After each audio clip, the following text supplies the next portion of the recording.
राजस्थान में सत्ता गंवाने के बाद कांग्रेस के लिए लोकसभा चुनाव 2024 में बीजेपी से बहुत ज्यादा पीछे नहीं दिख रही है। विधानसभा चुनाव में कांग्रेस ने बीजेपी के कब्जे वाली 11 सीटों पर बढ़त हासिल की है। ऐसा माना जा रहा है कि इस बार कांग्रेस बीजेपी का राजस्थान में क्लीन स्वीप नहीं करने देगी।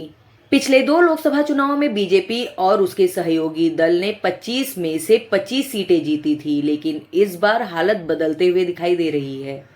राजस्थान विधानसभा चुनाव 2023 के नतीजे में दोनों पार्टियों के लिए कई संदेश छिपे हैं। विशेषकर बीजेपी को इस बार कड़ी चुनौती का सामना करना पड़ सकता है। हार के बाद माना जा रहा है कि गहलोत और पायलट गुट लोकसभा चुनाव में एकजुट होकर चुनाव लड़ेंगे। इस बार कांग्रेस ने साफ संकेत दिए हैं कि पुराने नेताओं को टिकट नहीं दिया जाएगा, युवा और नए चेहरों को ही टिकट दिया जाएगा। हालांकि राजस्थान विधानसभा चुनाव के नतीजों का आंकड़ा देखें तो भारतीय जनता पार्टी 14 और कांग्रेस 11 लोकसभा सीटों पर आगे है। कांग्रेस के साथ उसके सहयोगी दल राष्ट्रीय लोक दल को भी मिले वोट शामिल है। पिछले विधानसभा चुनाव 2018 में मिले वोटों के लिहाज से कांग्रेस को 12 लोकसभा सीटों पर बढ़त मिली है।